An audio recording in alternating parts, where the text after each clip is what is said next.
Now, the Three Martini Lunch with Greg Corombos and Jim Geraghty. And welcome, everyone, to the Thursday edition of the Three Martini Lunch. Along with Jim Geraghty of National Review, I'm Greg Corombos of Radio America. We have good, bad, and crazy martinis for conservatives today. All of it brought to you by Stamps.com. Right now, Three Martini Lunch listeners can get a special offer that includes a 4-week trial of Stamps.com, plus free postage and a digital scale without any long-term commitment. Just go to Stamps.com, click on the microphone at the top of the homepage, and type in 3 Martini. That's Stamps.com, and then enter 3 Martini. All right, Jim, just yesterday we were talking about the ridiculous award for the CNN town hall after the Parkland school shooting and how that turned into a political pep rally, and yet the Lear Center out at USC is giving CNN an award for that. And given what we've learned about USC in the last several days, I guess we probably shouldn't be too surprised. They were at the heart of the admissions scandal. But now we've got some honest appraisal of the mainstream media from someone who could not be more mainstream media, and that is Ted Koppel, the longtime anchor of Nightline and just a fixture on ABC for many, many years. Jim, I'm tempted to do this quote in a Ted Koppel voice, but I won't, just to not distract from the message. He was speaking, just to tell you just how institutional this is, he was interviewed at the Carnegie Endowment for International Peace by Marvin Kalb. So that tells you it's not fringe. All right. He says, I'm terribly concerned that when you talk about the New York Times these days, when you talk about the Washington Post these days, we're not talking about the New York Times of 50 years ago. We're not talking about the Washington Post of 50 years ago. We're talking about organizations that I believe have, in fact, decided as organizations that Donald J. Trump is bad for the United States. We have things appearing on the front page of the New York Times right now that would never have appeared 50 years ago. So, Jim, he's not telling us anything we don't know. I'm not sure this is earth-shattering in any way, but whenever you get someone who's not trafficking in conservative media calling this stuff out, it's noteworthy. First of all, Greg, I want to salute you as the guy who usually lapses into voices on this program. That's a pretty good Ted Koppel. I do believe that it is slightly lower and slower than doing a Marv Albert impression. Yes. It's funny. Hearing that, and not just your impression of it, I found myself gripped by nostalgia for Ted Koppel. And, this was not a guy who was seen as a right-of-center figure by any stretch of the imagination. But I think back to, the birth of Nightline, growing with the Iranian hostage crisis. And I think the image that came across with Koppel was seriousness. And look, maybe when one of your, when the program begins with one of the most frightening and I think unnerving and let's say powerless moments for the Americans in late 1979 into 1980 during the hostage crisis, this was serious business. This was life and death. This was the rise of a major new threat in the Middle East. And you can imagine Americans in that late 1980 situation saying, God, the Middle East is what a dangerous minefield of extremism and maniacal dictators that is. Good thing we're not going to have to deal with that for the next 30 to 40 years. And of course, we ended up needing to do that. But there was, I think back with him, he was on ABC. Sam Donaldson was at that point considered, by the standards of the 80s, Donaldson was seen as a big ego, tough questioner of the White House. So, oh, come now, Mr. President, But there was a seriousness to it. It was generally about the facts and about the policies. It was kind of about hard stuff. If you watched Nightline, you'd get smarter. You would actually learn more about the state of the world. I don't know if things are necessarily the same case if you're watching Don Lemon and hearing about questions. Ted Koppel would never have asked whether a black hole was the cause of the Malaysian Airlines disappearance a couple of years back. And I think Ted Koppel's assessment of the state of the New York Times and the state of the Washington Post and the state of various television news organizations now is not the same as it was a generation ago. I think it's safe to say they're more open and outspoken. My colleague Jay Nordlinger put it well when he said, we used to have a biased media. Now we have a partisan media. And then the way we see that is that when there was a biased media would be very upset with Ralph Northam. A partisan media would not get that, would be upset with Ralph Northam and then drop it after a couple of days because he's a Democrat. And even though we hate racism, and even though we think wearing blackface is really terrible, we're going to drop it because he's on our team, and we're going to let that slide. And that's, a deeply frustrating state of affairs, because there are days that Republicans need to get criticized. There are days they get their hand caught in the cookie jar. There are days that they need to be that. But the relentless one-sided nature of the media, I think, one, causes the Republicans to tune it out. Two, it gives the Republicans who actually get their hand caught in the cookie jar to say, it's that lying media, can't trust them, et cetera, et cetera. Just deeply frustrating. I think the public is being ill-served by this. And a relentlessly partisan media, one, if you're a corrupt Democrat, the media is going to lose interest in stuff that you do pretty quickly. And if you're a corrupt Republican, you can just say the media is out to get you, and a good chunk of Republicans will believe you. And I think that's a very bad state of affairs for the country. Not quite sure how you get the genie back in the bottle, but I do think that Ted Koppel rapping the youngsters on the knuckles and saying you're doing your job wrong is a good place to start. Yes. And social media is not helping. And so maybe just corresponding with letters is the way to go for all of this. And, of course, that's not a segue at all. Oh, yes, it is. To Stamps.com. No one really has the time to go to the post office because, you're busy. Who's got time for all the traffic, parking, lugging all your mail and packages inside? And if it's lousy weather like it is today in the D.C. area, it's a real hassle. That's why you need Stamps.com. One of the most popular time-saving tools for small businesses. Stamps.com eliminates trips to the post office and saves you money with discounts that you can't even get at the post office. All of the amazing services of the U.S. Postal Service can come right to your computer because of Stamps.com. Whether you're a small office that's just sending out invoices, whether you're an online seller who needs to ship out products, or even if you're a giant warehouse sending out thousands of packages a day, Stamps.com can handle your needs with ease. Simply use your computer to print out official U.S. postage 24/7 for any letter, any package, any class of mail, anywhere you want to send. Once your mail is ready, just hand it to your mail carrier or drop it in a mailbox. It's just that simple. With Stamps.com, you get 5 cents off of every first-class stamp and up to 40% off priority mail. Not to mention, it's a fraction of the cost of those expensive postage meters. Stamps.com is a no-brainer. It saves you time and money, and it's no surprise that more than 700,000 small businesses already use Stamps.com. Yeah, that kind of money adds up in a hurry. Certainly the 40% off priority mail and even the 5 cents off every first-class stamp. So right now, our listeners on the 3 Martini Lunch can get a special offer that includes a 4-week trial plus free postage and a digital scale without any long-term commitment. Just go to Stamps.com, click on the microphone at the top of the homepage, and type in 3 Martini. That's Stamps.com, and then enter 3 Martini. All right, Jim, we've entered into our bad martini now, and this is a bad martini I don't know how many times we've done. Once is way too much, but yeah, here we are again. President Trump had a tweet storm over the weekend that went into a lot of different areas. One area was of John McCain's alleged involvement with the Steele dossier during 2016. John McCain, in case anyone's been living in a cave for the past several months, died at the end of August last year. That's more than 6 months ago. Yet President Trump still very much not happy with John McCain.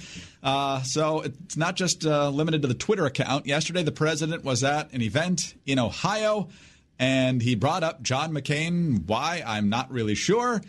Here are some different clips from that. First of all, him just bringing it up. A lot of people are asking because they love me, and they ask me about a man named John McCain. And if you want that to tell you about, should I or not? Yes? Yes? So I have to be honest, I've never liked him much. Hasn't been for me. I've really probably never will. He blasts McCain for passing along the dossier, and then he talked about McCain with the health care vote. John McCain campaigned for years to repeal and replace Obamacare. For years in Arizona, great state. I love the people of Arizona. But he campaigned for years for repeal and replace. So did Rob, so did a lot of senators. When he finally had the chance to do it, he voted against repeal and replace. He voted against at 2 o'clock in the morning. Remember, thumbs down. We said, what the hell happened? He said 2 hours before he was voting to repeal and replace, and he went thumbs down. Badly hurting the Republican Party, badly hurting our nation. and hurting many sick people who desperately wanted good, affordable health care. We would have had it. He even dared to talk about the McCain funeral. I endorsed him at his request, and I gave him the kind of funeral that he wanted, which as president I had to approve. I don't care about this. I didn't get thank you. That's okay. We sent him on the way, but I wasn't a fan of John McCain. Now, you got a lot of Republicans that spoke out on this yesterday. Johnny Isakson of Georgia, Mitt Romney of Utah, and several others, one of which, Lindsey Graham, wasn't much of an ally of President Trump back in 2016, certainly is now. Here's his assessment. He was a very close friend of John McCain. I love John McCain. I traveled the world with him. I learned a lot from him. He's an American hero, and nothing will ever diminish that. I think the president's comments about Senator McCain hurt him more than they hurt the legacy of Senator McCain. I'm going to try to continue to help the president. And a lot of people are coming to John's defense now that called him crazy and a warmonger, so it's kind of interesting to see the politics of how this dispute's being used to bash Trump by people who are against both Trump and McCain. So, Jim, I think he's got a couple of good points there. There's a lot of people who loved John McCain, except when he was running for president against Barack Obama, and then came up with all sorts of epithets against him. But I think the most important point there is this is going to hurt Trump way more than it hurts John McCain's legacy, and why Trump continues to go down this road when the Democrats are blasting themselves in the foot with Social Security for illegals and abolishing the Electoral College and socialism. It's bewildering. Yeah, I mean, it's indisputable. He's got bigger fish to fry, bigger fights to fight. But I think that for Donald Trump, this is what he enjoys on some level, which I think speaks to something very troubling deep within him. Again, it's kind of the degree to which he felt the need to just lash out at George Conway. You'd think the president of the United States would have bigger things to focus upon, but this is what really interests Trump. This is what really drives Trump. This is what gets his blood pumping and stirs his passions. What are people saying about me? And if they said something not nice about me, if they said something critical of me, boy, am I going to lash out at them. I'm going to lash out at them at rallies. I will lash out at them on Twitter. I will lash out at them at every possible opportunity, whether or not it is in my short-term or long-term interest to do so, because he has the impulse control of an overcaffeinated ferret, Greg. But the other thing, which I think this isn't all bad, though. I mean, I think it's out of all the moments of Trump's wild, unpredictable presidency, I think we need to have somewhere on that wall of fame, we need to have the quote, "I gave him the funeral he wanted, and he never even thanked me." Or I guess I was never thanked. He never specifies who. Maybe he thought Cindy McCain. Maybe he thought Meg. First of all, which I had to approve. I guess it would be the lying in state. Actually, the Congress would approve lying in state. I think he just approved the plane bringing his body to Washington. Okay, there you are. All right, so there, like what, and Trump acts like, let's move on, Greg. I can't. I'm just going to start frothing at the mouth at this point. If he would just get out of his own way, he'd be such a better president. Too much to ask, apparently. Yes. I think by now we realize that really is sadly too much to ask. All right, let's move on to our crazy martini now, Jim, and let's go over to Axios. One of the big questions is Joe Biden ever actually going to run for president? And sounds like he's told a lot of people he's planning to do it. And now we've got a new twist in this story, which is raising a few eyebrows. Close advisors to former Vice President Joe Biden are debating the idea of packaging his presidential campaign announcement with a pledge to choose Stacey Abrams as his vice president. Why it matters. The popular Georgia Democrat, who is at age 45, is 31 years younger than Biden, would bring diversity and excitement to the ticket, showing voters, in the words of a close source, that Biden isn't just another old white guy. But the decision poses considerable risk, and some advisors are flatly opposed. Some have pointed out that in a Democratic debate, he could be asked why no one on the stage would be a worthy running mate. Advisors also know that the move would be perceived as a gimmick. Biden's positions on the issue couldn't be learned. We're just told about the advisors' debate. These are all bullet points in the article. Biden has discussed selecting a running mate early, a move that one senior Democrat said could hurt him by feeding an air of inevitability. And we know how much that helped Hillary Clinton a couple of times in recent years. So, Jim, it's kind of sad, but it's pretty representative of the identity politics hold on the Democratic Party now that being a straight white male means, you got a problem before you even start running here. So we got to get Stacey Abrams on the ticket. Yeah. So, Greg, I'm going to go off a little bit of a tangent, but trust me, I will come back to this particular prospect of a Biden-Abrams ticket. Do you ever walk by a new restaurant? You look at the menu that's posted outside. Oh, it looks really good. You go inside, you order the food, and it's terrible. And you're like, oh, this looked good from the outside. At my first impression, I thought this was all going to be very appetizing. The stuff on the menu sounded great, but then I got it, and I realized I made a terrible mistake. That's what this is. Because at first glance, you're like, oh, man, Biden-Abrams, there's something for everybody there. You got experience, you got youth, you got a man, you got a woman, you got a black, you got a white. You've got, somebody who's perceived to be part of the establishment or centrist part of the party, although I think you and I would argue that Biden never really spent that much time voting against the rest of his party. He just kind of followed whatever the mainstream currents of the party were flowing. That's what he was supporting.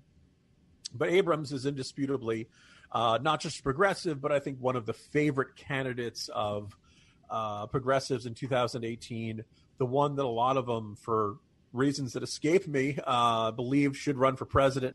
And also, I think, by the way, kind of an interesting point, I do believe that there's this stirring bit of discontent amongst progressives, particularly in the grassroots, this perception that, Andrew Gillum came very close in Florida's governor's race. Stacey Abrams came very close in the Georgia governor's race. Beto O'Rourke came within 3% in Texas. Beto O'Rourke had $80 million, just unbelievable amount of national media coverage. If, say, 5 million each had gone to Gillum and Abrams, and if 10%, 20% of the national media coverage of O'Rourke had been spent on Stacey Abrams, would 2018 have turned out differently? Would she have won? It's a fair question. You're kind of left wondering about that. Was Beto O'Rourke some misallocation of resources? So at first glance, you're like, okay, well, this gives everybody. But as something for everybody in this. But you think about it, if you're let's say you're a hard left progressive, you're really frustrated that Alexandria Ocasio-Cortez isn't 35 years old because you want her to run right now. Well, why would you take Biden and then you get Stacey Abrams in the Naval Observatory for a while, having a voice at the table? By comparison, you could have Kamala Harris, you could have Warren, you could have Bernie Sanders. You can get a much more progressive candidate at the top of the ticket and not have to settle for just the running mate slot and, some say in the future administration's policies. Also a fair question, considering his age. He'll be 78 shortly after Election Day 2020. Does Biden serve for 8 years, or does Biden just say, okay, after 4 years, I'm stepping out? Not a lot of recent precedents for this. And generally, most people think it's not a particularly good idea. You're basically saying, look, within 4 years, the job's going to be too much for me. well, then maybe we should look at some of the other options, Mr. Vice President. This is maybe it's a sign. If you can't do the full 8 years, maybe you shouldn't be running for a position that you can serve 8 years. There's lots of other things you could be doing with that time. I also have to wonder if, Abrams and Biden had a meeting last week. A lot of people are speculating that their meeting discussed this sort of option. I suppose it's possible some folks would argue that Stacey Abrams was sort of selling out by aligning herself with Biden or something like that. What I think is most fascinating about this is that this is sort of an effort to kind of preemptively resolve the 2020 Democratic presidential primary. And at this point, we're approaching 20 candidates. Like, this is not, the other 17 or 18 aren't going to say, oh, never mind, we're out. Well, we'll just line up for our cabinet positions in the future Biden administration. No, because if that's the case, let's say Biden serves 4 years. Okay, well, then Vice President Stacey Abrams is going to run for president 4 years after that. If she wins, she would then get 8 years. So basically, everybody else in the party would have to be put off their ambitions for a considerable amount of time. If you're Kamala Harris, you don't want to sit around and wait for this. This is your moment. If you're Beto, look, you're only going to be the fresh face and the next big thing once in your life. A lot of people already arguing Elizabeth Warren missed her ideal window back in 2016. So if you're one of these other Democrats, you don't just say no to this. You say hell no to this, and you do everything you can to tear this down from both ends. And, oh, by the way, let's observe, yes, President Trump was elected with zero experience in office. And you could argue that may have permanently blown up the idea of what kind of level of experience is appropriate for a potential commander-in-chief. But here's the problem. The flip side is that all of the argument for Biden is his experience, right? That he's been in the job, he's been a heartbeat away, key part of the Obama administration. Now you pick Abrams, who was a state legislator for 7 years. And and you're ready to be, a heartbeat away from the presidency. I'm not so sure that's such a natural case there. So the more you look at this, the less sense it makes. If Biden was a stock, would you be buying it or selling it right now? I think if you look at this and see this as a rather ominous rattle in the engine that they're contemplating these sorts of gimmicks. And look, this is a guy who, at least so far, is leading all the polls, both nationally and in these early primary states. So you kind of got to get the feeling that the Biden 2020 campaign, presuming it comes to fruition, and the Wall Street Journal, other places had said it was, you got to wonder if it's got something of a glass jaw, Greg. And I don't know about you, I just can't wait to see that. I think there's a potential awesome silver lining here with all of these folks jumping into the presidential race and focusing on that. Let's say there's a blue wave at the presidential level in 2020. Now, that's a big if, because even Politico today is saying right now the forecast looks like Trump by a landslide. So unless there's an economic downturn or a major scandal beyond what we've already seen, he's looking to be in very good shape right now, given how crazy the Democrats are tacking left. Greg, yeah. What's a major scandal compared to what we've seen so far? That's a good question. Our previous martini was about denouncing a dead guy. That's true. Okay, but let's say the Democrats win the White House. Let's say they keep the House. That means the control of the Senate is huge in making sure that the socialist agenda doesn't get going forward. So if the Republicans can keep control of the Senate, that's awesome. And then Beto's not running in Texas. Castro could be a formidable candidate against Cornyn. We don't know. But that means probably Abrams does not run against Perdue, who I think is probably fairly safe anyway. But you kind of have to put those even further into the Republican column. And so if Republicans can stave off Democrats there, you got to think 2022 would be a pretty severe backlash. And maybe I'm overthinking this way too much, but to get some of these key Senate recruits off the table for the Democrats is not a bad thing, I don't think. No, and in fact, this trend in politics of the moment you make it hot, you could say it's the Obama lesson from 2008, right? He appears on the scene in 2004. Democrats fall in love with him. He's in the Senate for about 2 years, and very early January 2007, he announces he's running for president under the mentality of, when you are the hot new thing, jump in. That experience is starting to turn into a liability. It's turning into a problem. You take a whole bunch of votes and eventually you piss somebody off. You just want to be that fresh, hot new thing.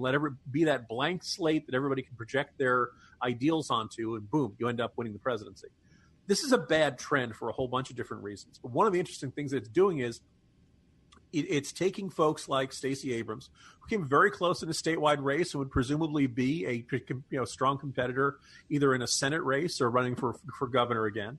And it makes them say, I should run for president. Julian Castro. I'm writing about Pete Buttigieg, the South Bend mayor who's running for president. By the way, Greg, take a guess. If you had to rank America's cities, where South Bend ranks? In population? In terms of population size. I'll be somewhere in the high hundreds. I'll say 753. Okay, it's not that bad. No? Okay.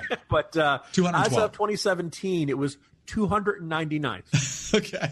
Behind Davenport, Iowa. All right. So there's part of it's like, and people know he's 37 years old. For perspective, he says he was in elementary school when he remembers hearing about the Berlin Wall coming down.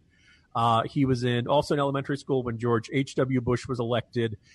When Bill Clinton was elected, he was 10. When 9/11 occurred, he was a sophomore in college. He's a millennial. Yeah, he's very much a millennial. He is young. And I have no idea how they're going to play. But they're probably like, so, kiddo, you don't look like you can buy beer without ID. And you're mayor of close to the 300th largest city in America. Kid, go back and do something. And he's got a very impressive record in a lot of other ways. Rhodes Scholar, Harvard. Look, Pete Buttigieg is basically the guy who he's the overachieving valedictorian that your parents wished you were more like. Give him credit for that. But you're like, why aren't you running for Senate? Why aren't you running for governor? Why are you running for president of the United States? Why is half the Senate running for president right now? Why are all these people suddenly deciding that the only way that they can make a difference and the only way they can make America better or see is by running for president of the United States? And obviously a whole bunch of them aren't. A whole bunch of them are running for cabinet posts or running for attention or basically building. There's all kinds of the old joke that 100 senators look in the mirror and see a president staring back at them. But man, this is, if you're recruiting for the Senate races or the gubernatorial races or stuff like that, hey, these are still important jobs, folks. You don't just have to run for president, unless, of course, you're running and you think this is a good way to get a show on cable news or something like that. I don't know if you folks... You got to take the Trump warning. You never know when you louse it all up and actually win. I don't know if you folks feel better about our political prospects heading forward after that excellent rant by Jim, but I know Jim feels better by getting off his chest. So, Jim, there you go. Well done. You know what? I'm going to do, Greg? I'm going to take all these thoughts. I'm going to sit right down and mail myself a letter. Very good. But how are you going to pay for that? With Stamps.com. Very nice. Stamps.com is the way to go. Right now, 3 Martini Lunch listeners get a special offer that includes a 4-week trial plus free postage and the digital scale. Go to Stamps.com. Click on the microphone at the top of the homepage. Type in 3 Martini. Join Jim and me again on Friday for the next 3 Martini Lunch.